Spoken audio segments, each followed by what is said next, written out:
சங்கீதம் அதிகாரம் 7. பென்யமீனியனாகிய கூஷ் என்பவனுடைய வார்த்தைகளின் நிமித்தம் தாவீது கர்த்தரை நோக்கி பாடின சிகாயோன் என்னும் சங்கீதம். என் தேவனாகிய கர்த்தாவே, உம்மை நம்பியிருக்கிறேன். என்னை துன்பப்படுத்துகிறவர்கள் எல்லாருக்கும் என்னை விலக்கி இரட்சியும். சத்துரு சிங்கம் போல் என் ஆத்துமாவை பிடித்து கொண்டு போய் விடுவிக்கிறவன் இல்லாமையால் அதை பீறாதபடிக்கு என்னை தப்புவியும். என் தேவனாகிய கர்த்தாவே, நான் இதை செய்ததும் என் கைகளில் நியாயக்கேடு இருக்கிறதும். என்னோடே சமாதானமாயிருந்தவனுக்கு நான் தீமை செய்ததும், காரணமில்லாமல் எனக்கு சத்துருவானவனை நான் கொள்ளையிட்டதும் உண்டானா. பகைஞன் என் ஆத்துமாவை தொடர்ந்து பிடித்து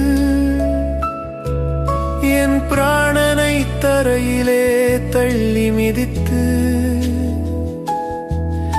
என் மகிமையை தூளிலே தாழ்த்த கடவன். கர்த்தாவே, நீர் உம்முடைய கோபத்தில் எழுந்திருந்து என் சத்துருக்களுடைய மூர்க்கங்களின் நிமித்தம் உம்மை உயர்த்தி எனக்காக விழித்துக் கொள்ளும் நியாய தீர்ப்பை நியமித்திருக்கிறீரே. ஜனக்கூட்டம் உம்மை சூழ்ந்து கொள்ளும், அவர்களுக்காக திரும்பவும் உன்னதத்திற்கு எழுந்தருளும். கர்த்தர் ஜனங்களுக்கு நியாயம் செய்வார். கர்த்தாவே, என் நீதியின்படியும் என்னில் உள்ள உண்மையின்படியும் எனக்கு நியாயம் செய்யும். துன்மார்க்கனுடைய பொல்லாங்கை ஒழிய பண்ணும். நீதிமானை ஸ்திரப்படுத்துவீராக. நீதியுள்ளவராயிருக்கிற தேவரீர் இருதயங்களையும் உள்ளிந்திரியங்களையும் சோதித்தறிகிறவர். செம்மையான இருதயமுள்ளவர்களை இரட்சிக்கிற தேவனிடத்தில் என் கேடகம் இருக்கிறது. தேவன் நீதியுள்ள நியாயாதிபதி. அவர் நாள்தோறும் பாவியின் மேல் சினங்கொள்ளுகிற தேவன்.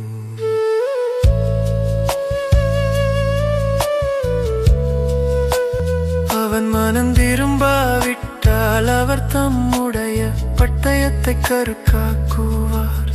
அவர் தம்முடைய வில்லை நாணேற்றி அதை ஆயத்தப்படுத்தி இருக்கிறார்.